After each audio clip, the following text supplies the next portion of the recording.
Okay, well, good morning, everyone. Thank you for coming. So we have two very good visitors today, and we are very happy to have them here. Andries Potgieter and Scott Chapman are both from Australia, and they are visiting our research institute.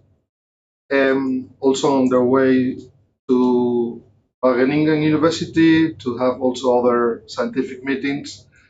So we thought of having the chance to show what they do and to have some discussions, maybe if any of you is interested afterwards. So I made here a note just to, I don't want to make any mistakes. So Andries Potgieter, in fact, we have worked together as part of GRDC project back in Australia. And he's principal research fellow at the Queensland Alliance for Agriculture and Food Innovation. It's called QAFI at the University of Queensland. And he's specializing in digital agriculture, predictive crop modeling, and climate resilience. And his work focuses mostly on integrating seasonal climatic forecasting models embedded and linked to remote sensing, remote and proximal sensing data and crop modeling. So Andries is leader in quantitative ecophysiological system modeling with strong industry partnerships. In fact, he has and has had several projects with industry funding most of the activities that that you have in your lab. The whole idea is that Andries will give a summary, I mean, a presentation, maybe around 20 minutes or so, maybe have some discussion, and then we'll move on to Scott Chapman. So thank you, Andries, and please go ahead. Yeah, thank you. Thank you, Pablo, and thank you, Victoria and Benny, also for this opportunity. Having myself and Scott here. We're looking forward to the next few days, couple of days, also visiting some of your phenotyping labs. And as Pablo said, I'm part of QAFI, University of Queensland, but with Scott Chapman, I've been working together a long time on some of the pipelines we've developed in push forward some of these modeling capabilities in linking crop models with Earth observation, high resolution Earth observation, proximal sensing, phenotyping. Without further ado, I'll start with general background on some of the impetus why we are doing this work. And this, there's, as you all know, that food production is falling behind. Feeding the global demand is much higher than the supply, and therefore significant advances in productivity needed to meet population growth. And it's mainly due to the increase in affluence of emerging economies like in China. You can see there on my recent visit, very small farms in that photo, but high yields, but also irrigated. And then bottom one is Australian agriculture, and that sorghum crop there. That's a summer crop in Australia. So working on that, sorghum and cereals. So can we do something about that?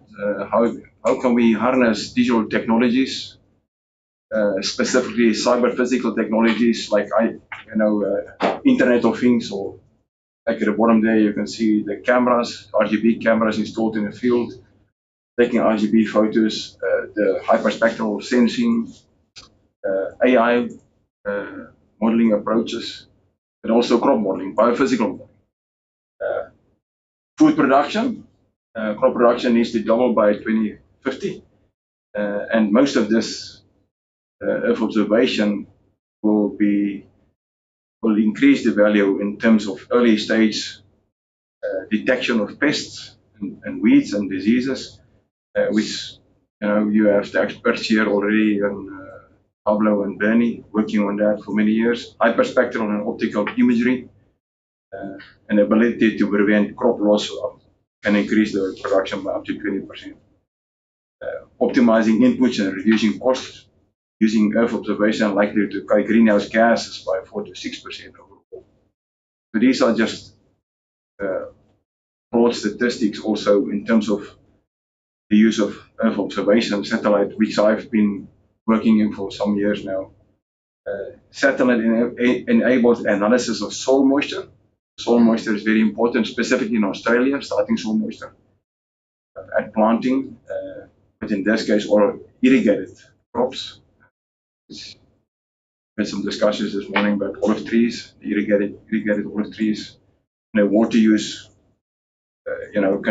Using satellite technologies and crop modeling and to better detect and spatially, not only temporarily at a point scale, but spatially also the impact of the environment and the management on the crop water stress, canopy stress, is very important and actually will allow you then for the management of that much better. So that slide, and that's where Pablo and I, and Scott also started to work in this space, where you integrate all of these different sensors, from flying a plane using satellites, UAVs on the ground. The project here that we worked at, we created big plots of different crop types for 2 seasons across Australia, 3-4 different locations. And each of these plots were 50 meter by 50 meter. And actually, the whole purpose of this is actually to go from a point scale, like breeders are using plot scale, but going then using UAVs, looking at hyperspectral, multispectral data, calibrating, better understanding the morphological, biochemical, and physiological aspects of those data sets from sensing at these plots for different crops at different technology stages, and then using satellites to outscale. And the reason we use satellites is actually, industry, you will all know that flying drones is very expensive, and farmers don't have readily access to this, and some industries might have and might, acquire skills like Pablo flying his plane. But for farmers in Australia, mainly the aspect is using a free Earth observation, satellite imagery and data from that. So in the next few slides, I'm going to show you some pipelines we've developed in order to push this data to industry, and currently we're using that in our teams. The first one there is from the crop phenology project I showed earlier. It's detecting flowering aspects over temporal time using color index from Sentinel. And in the middle there, you can see the graph over time. The dot points on there is the RGB camera for each RGB photos for a canola plot. So there's a canola plot which is 50 meters by 50 meters, and then we track it over time. And that's using the color index, but we transformed it over time. You can see the canola is a very detectable. When it flowers, it's detectable. The whole canopy is yellow. So using the color, you can see that on temporal aspect, there's a drop in that color index. And then harnessing that trait or that feature in the temporal aspects of the color index, we were able then to detect flowering very accurately in the canola crop. And then we apply that using Sentinel. And when we apply that using Sentinel, we can then detect the flowering, not only the flowering timing of canola across the whole of Australia, but also then the area of canola. And on the left-hand side, you can see this with 2019, 2020, 2021, 2022 seasons canola, detecting the flowering time, but using Sentinel Sentinel-2 data, just a simple color index. And then on the right-hand side is the area compared to the census statistical data for those years across Australia. So very accurately, just currently writing that up in a paper. Another aspect is we got approached by United Nations to actually see if we can use this same approach for poppy fields, and we applied it in Afghanistan. We not only were able to detect every field for other crops using another pipeline, which we'll talk about, but then we can see the difference in the canola poppy versus the wheat aspects of the temporal aspects over time, and the color, where the canola color sits, it was clearly different from the wheat poppy species. Second pipeline we developed also from the same project that Pablo was involved in. This is the NDVI crop growth curve over time, and we used a mathematical derivative approach and derived those red triangles on each of these curves for each pixel, and then we related those red triangular points, which is mathematically derived after we curve fitted the missing data from Sentinel. We did this for UAV and Sentinel data, and then we can detect that to use that then to detect, very accurately detect the start of the season, the flag leaf in cereal crops, the timing of that. There's a lot of detail behind that, which I won't go into, mainly just to show you some of the applications. So once we use that, we were able then to say, using satellite, and map the spatial variability at the 10-meter pixel scale. And this is a field, an example of a field in Victoria. The flag leaf, bottom left, the timing of that, the tillering, when that happens, and also 50% flowering when that happens. And that becomes then usable slightly after the event in terms of harvest logistics for that field, and also precision ag indices variable rate of nitrogen. So these are very powerful way of additional information which was not possible before.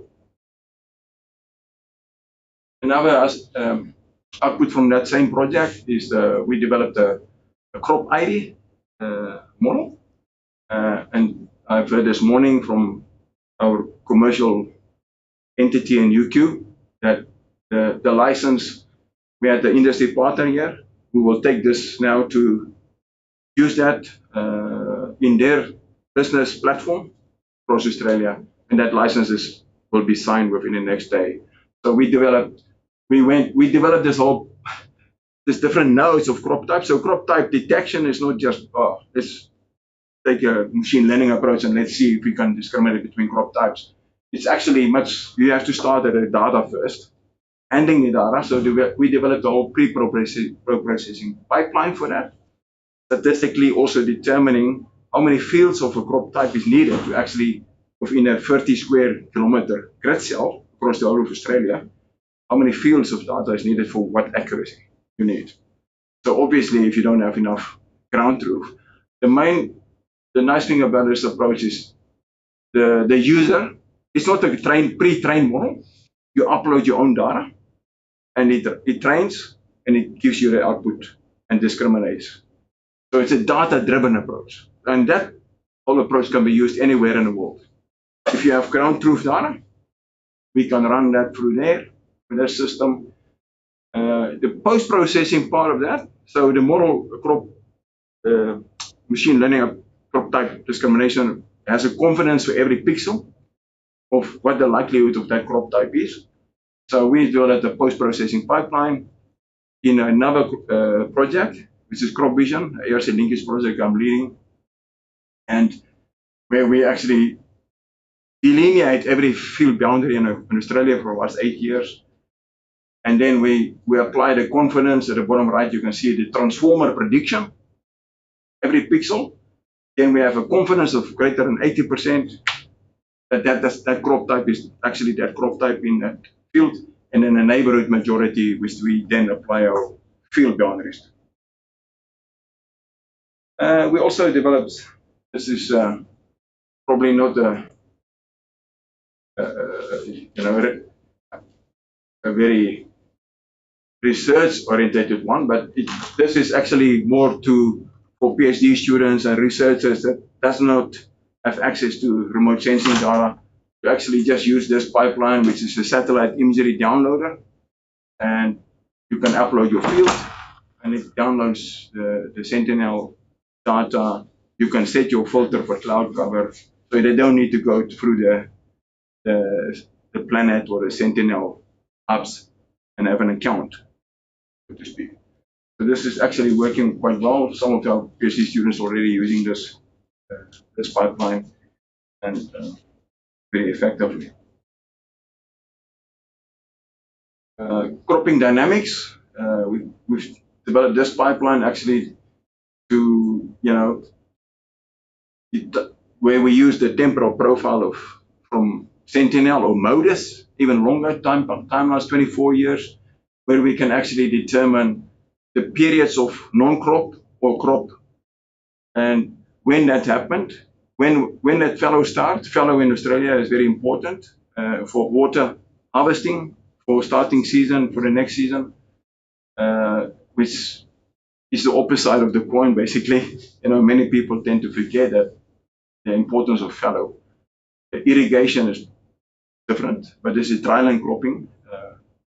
And then you also, from this approach, you can very accurately then determine at every 10 meter or 100 meter pixel aggregated across the whole of Australia how many crops have been planted. So what's the crop intensity? And then that becomes the productivity, and some that can feed into sustainability, crop sustainability, resilience projects, and information that can be harnessed together with farmers' attitudes towards the season and crop decisions. Becomes a very important aspect in sustainability metrics. So that's we've developed that pipeline. We've done it for all of Australia. We actually apply that.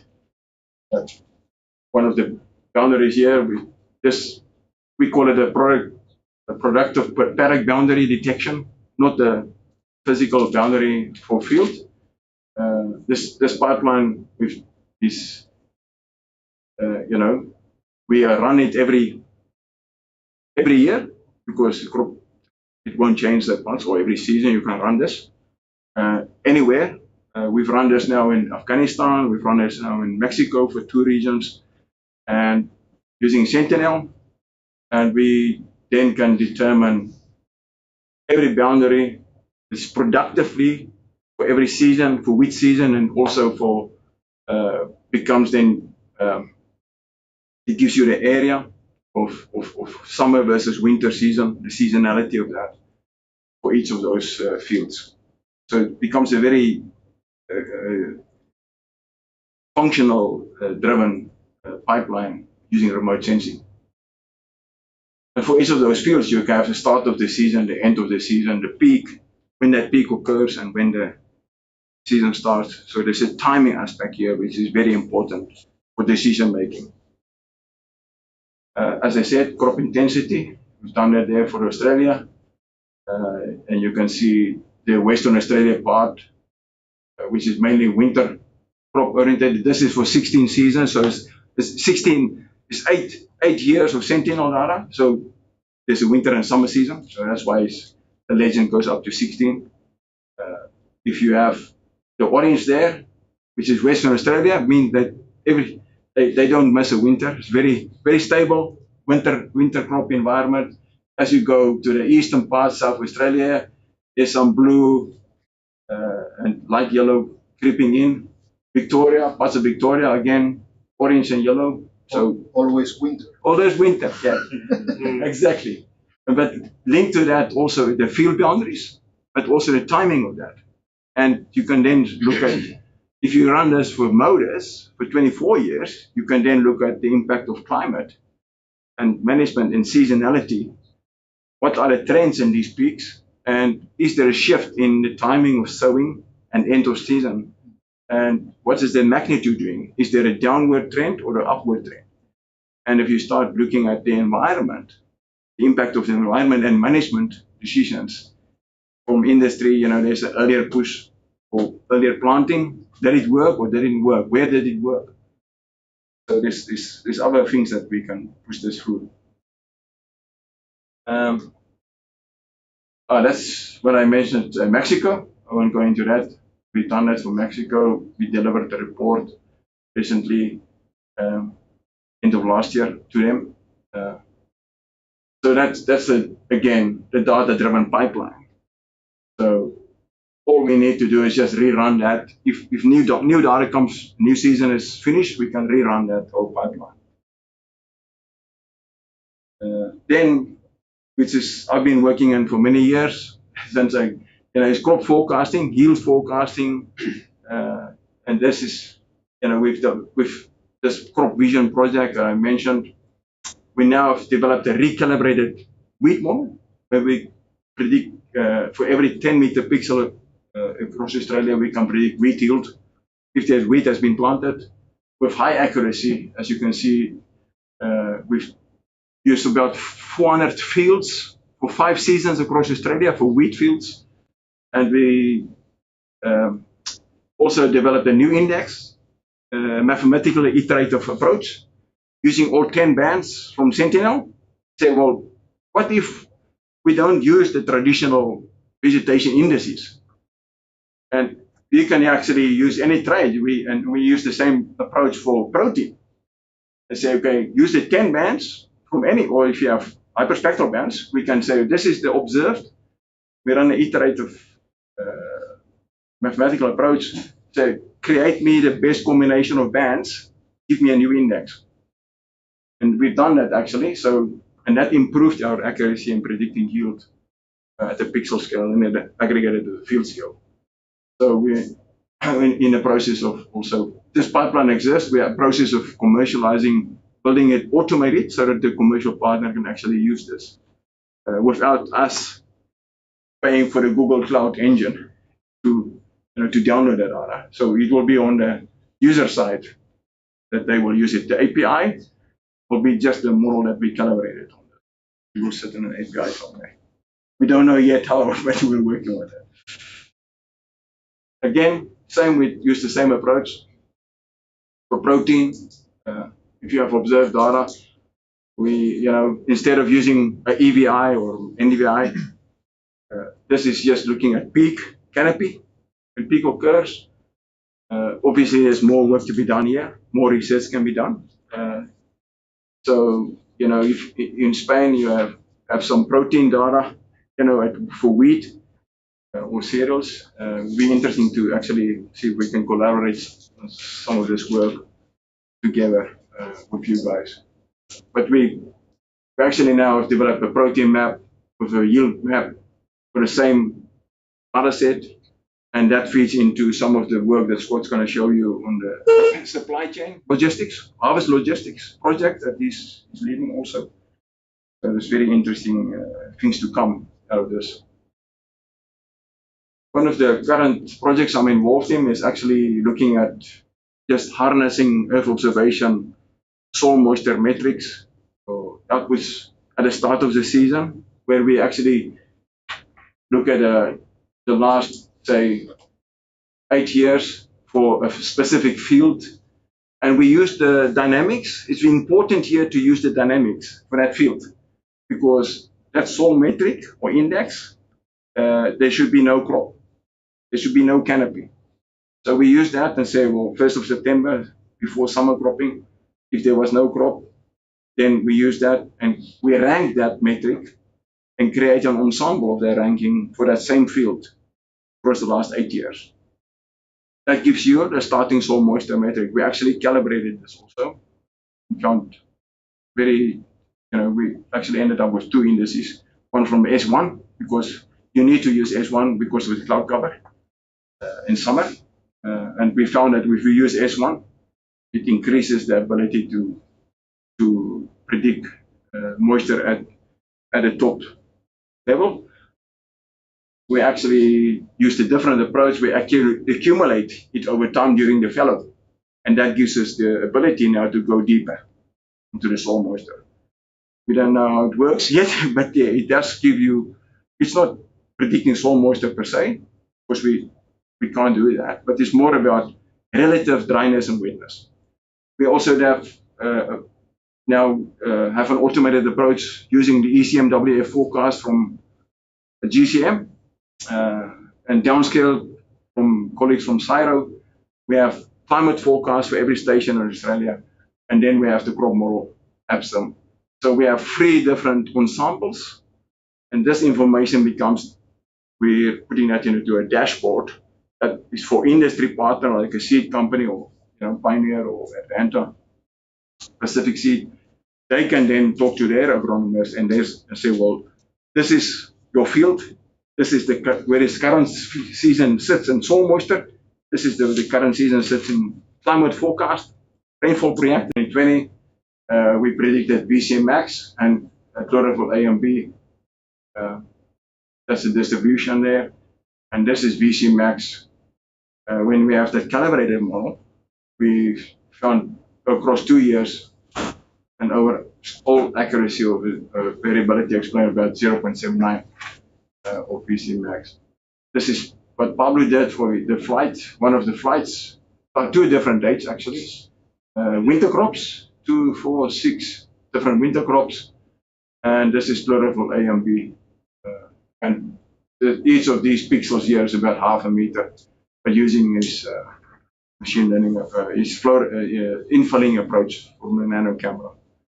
So hopefully we can, there's other data there too. Hopefully we can also collaborate a bit further on that. Finally, using 25 centimeter satellite imagery, we developed an ability now, and again a new index actually to pick up the shade of the trees, counting trees. This is just using Meta versus SAM, segmenting anything, but we adapted that for agriculture because segmenting anything is using 3 bands, but we optimize those 3 bands for agriculture in terms of soil and canopy. And we're also counting animals from that approach. And I thank you.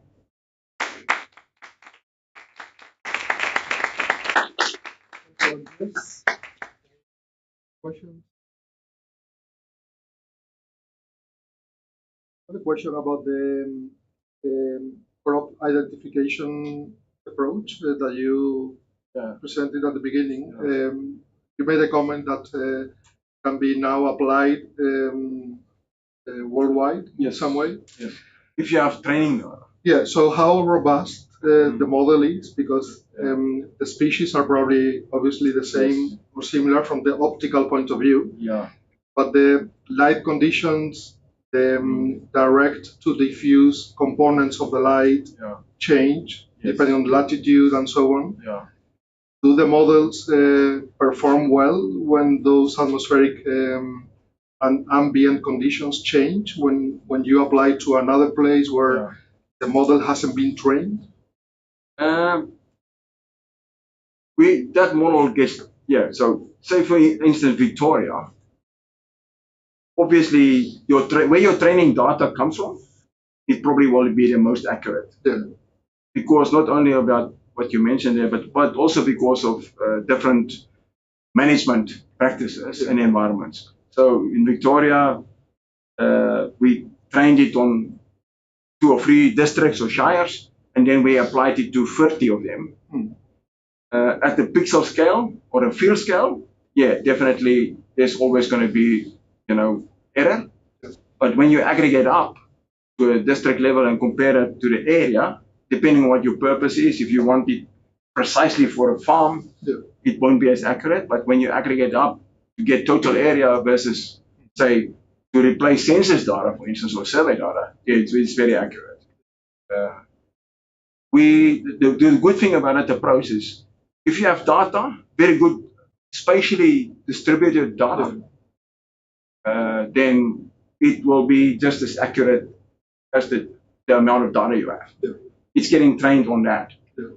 And you also have to have remote sensing data, obviously, and not a lot of cloudy days. Yeah. We haven't looked at S1 in this case, how that can improve for regions and where it's just too many clouds. You think about ag consultants in Australia, they have a huge number of clients. And so they aggregate a lot of data. They know there's canola here and wheat here and whatever. So if they know that 1 month into the season, and then they run our API and do the retrain, it'll work fairly well in there. But your question is whether it'll work as well, train on Victoria as it does in Queensland. Or yeah, the thing is that we build models that generally work well in the training area. As soon as you go a bit far away, then things change and the models stop. We tested it across the whole we did actually test it. We train it on 2 or 3 years and then try to breed it another year. Yeah. The problem with agriculture is that no season is exactly the same. Yeah. In terms of timing of sowing and the magnitude of the canopy. So that's why we went down this path. Rather, it's a data-driven approach. Yeah. So if you have data, it's going to be accurate. The base model is your first estimate. But then if you've got on-the-ground information, you can basically run a retune it. I mean, and we have tested, an overall global model, also with, how accurate that is for a specific season for the different locations. But it's agriculture is the G by E by M is just to, overriding some of this. We want to use the data that you've flown in terms of hyperspectral image classification. So we've written a project on that, with InSquat's project, and actually harnessing that and see if we can actually use the 400 bands at the field scale for those areas that you flew and see if we can develop a different approach. We don't know how that's going to work. That might be a more image-driven approach rather than a temporal approach. Bernie? A quick question.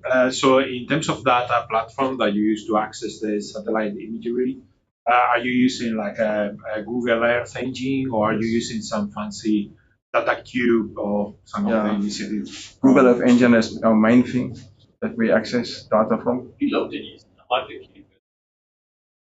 I don't know. Keep looking at it.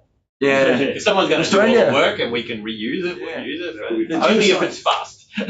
There's national data cubes, but to access them for universities and for these purposes, you have to have a sandbox and you have to have an account. It's just too complicated.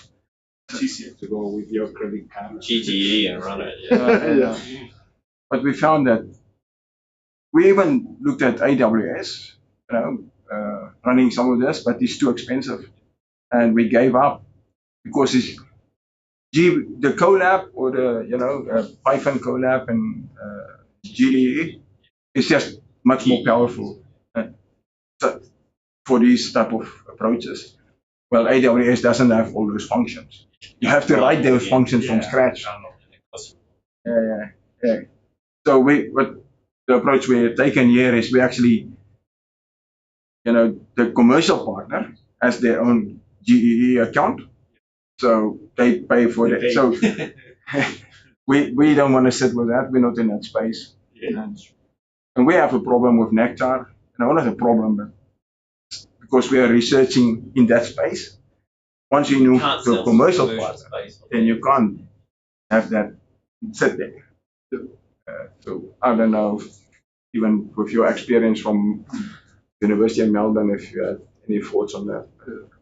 Regarding the segment anything method for tree segmentation. That would be interesting with your. Yeah, I'm wondering how difficult it was to adapt the model to work with isolated trees or with trees which are we can in rows, for by example. all means, that might be something we can work on. I think that would be a great. If you have a high resolution, even with your flights, we can definitely. We have the person there that's working on that technology. He knows it very well. And I've also bring Z's team into that discussion.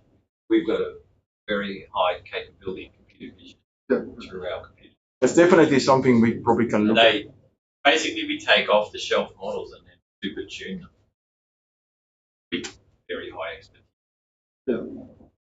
The thing is that our experience with some is that because of the hyperspectral data that we collect from airborne piloted aircraft, it's not of so high resolution as you normally do with drones. Yes. So although we get some good results with segmentation, sometimes it fails. Particularly, some cases also from thermal data. Okay. Yeah, well, because segment anything uses free channels. Yeah. We can test, we can optimize, which is the best, but you also can create your own index from a combination of that. This is very exciting, actually. Very nice. Think about it. We're using SEG format. Thank you. Okay, thank you very much, Andries.